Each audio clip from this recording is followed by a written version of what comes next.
Welcome to The Explainer. Today, we're unpacking a truly profound roadmap from our source material.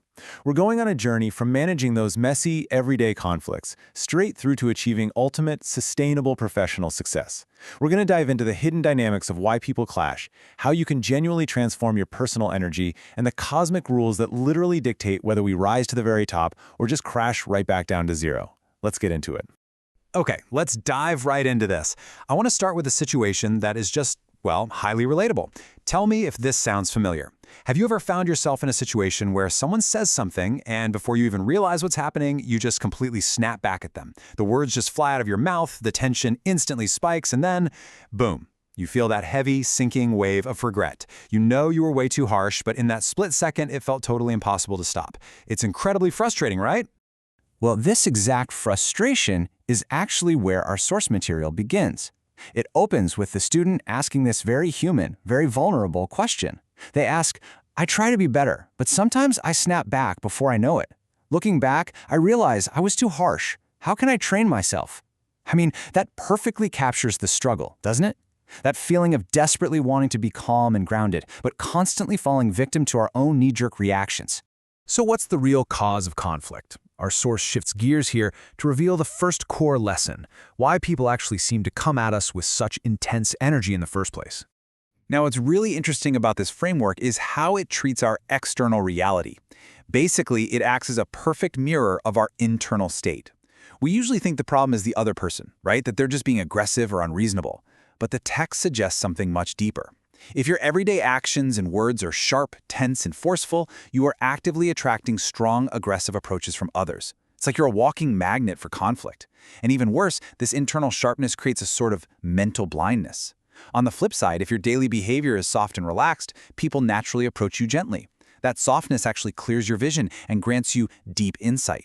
And here is a fascinating warning from the text about those people who do challenge you. If someone is coming at you with aggressive energy, you absolutely have to realize they are not beneath you. They aren't just acting recklessly on a whim. According to the source, they are what's called a prepared attacker. That means they have unconsciously gathered way more energy and preparation for this specific clash than you have.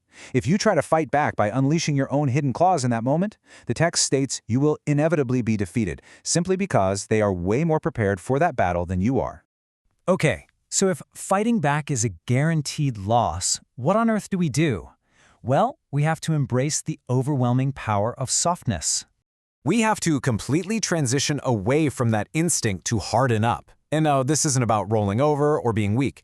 It's actually a massive strategic advantage. Let's break this down. First, when you get angry, you become completely blind to reality. Everything just goes dark. Sharpness completely blocks your energy and isolates you in this tense, rigid state. But softness? Softness slows everything down. It relaxes your eyes while somehow allowing you to maintain incredible inner power. When you're soft and calm, you automatically gain the ability to see far and deep into any situation. You can see the whole board, like a giant puzzle. That is exactly why, as the source points out, true leaders, the ones who actually run things smoothly, always operate from a place of softness, never rage. Now, understanding this concept is one thing, but actually changing your nature, that takes time. This brings us to the 3-year and 100-day training phase of our explainer. True transformation doesn't just happen overnight. The foundational number here is 3 years. If you want to fundamentally change your energy, stop attracting all that conflict, and really align yourself with a higher frequency, the text says you must make a solemn vow to study and practice this softness for 3 full years. By letting go of your immediate, short-term ambition and committing to this 3-year period, you're basically signaling to the universe that you are ready for a genuine upgrade. But what if you're stuck in a massive crisis right this very second? Well, the text contrasts that 3-year foundation with a 100-day metric. 100 days is essentially your emergency protocol. If you hit a sudden, painful blockage, maybe because you've neglected your own growth and just rushed blindly through life, you need to step back for roughly 3 months or 100 days. This is absolutely crucial to wash away that neglect and allow your inner wisdom to reopen. Let's move to the next phase and see how this all builds once you actually make that 3-year vow. Enter Great Nature 7 tests.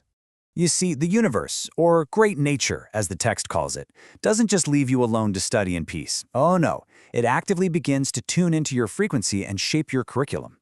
During your 3 years of study, you're going to face 7 major, highly orchestrated tests, and they follow a very specific cycle. First, great nature gives you a specific task or opportunity. Since you've been studying and softening your energy, step 2 is you successfully complete it. Awesome, right? Well, here is the reveal. That success itself is actually a trap.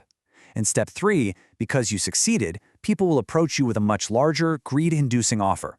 We're talking more money, more power, more status. Step 4 is the actual test. You absolutely must decline that temptation, avoid the spotlight, and return to your foundational study. The text delivers an incredibly stark warning about this. It says, if you get greedy in that moment of success, you will get hit and fall straight back to the ground. Literally. The cosmos uses your own success to test your ego. If you abandon your learning the absolute second things go well just to grab for the shiny new object, all of your progress is wiped out instantly. You'll have to start all over again from the very bottom. No shortcuts. And you know, this isn't just some abstract philosophy. It applies directly to the brutal reality of the business world, which brings us to the real reason bosses fail. The source uses this exact framework to explain why so many business owners and entrepreneurs ultimately fail, even after having great early momentum. It plays out perfectly in the life cycle of a small business. Think about it. In the start phase, they level up moderately and achieve some initial success. But then they hit a plateau. They reach their first real limit. Now this is the universe signaling a need to stop and study. Instead, what do? They fall right into the trap. They try to expand purely on ambition without actually acquiring any new knowledge. And the cosmic result? They get hit by great nature.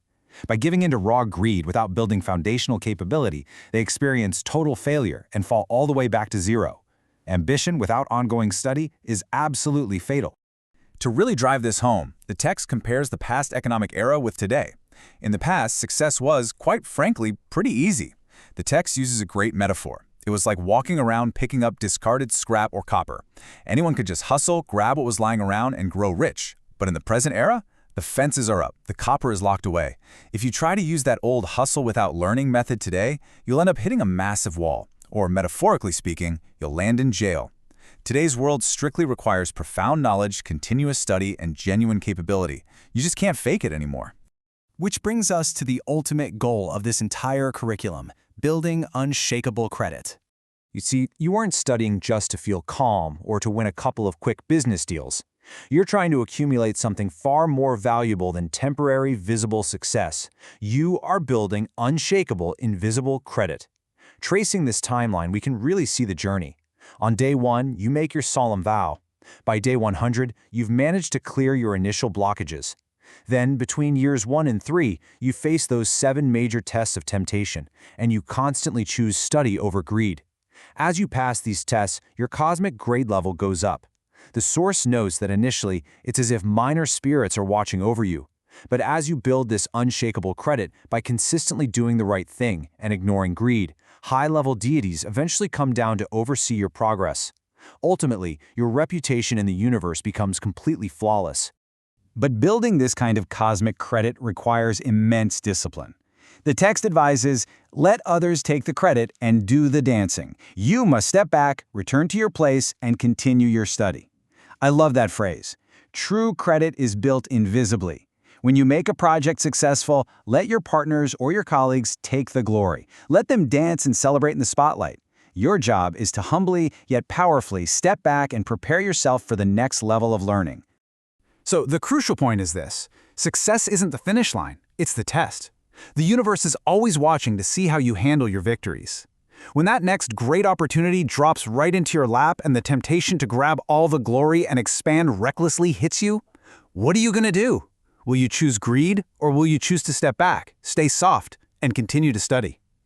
Keep that in mind the next time you feel the urge to snap at someone or the urge to brag. Thanks for joining me on this explainer, and I'll catch you next time.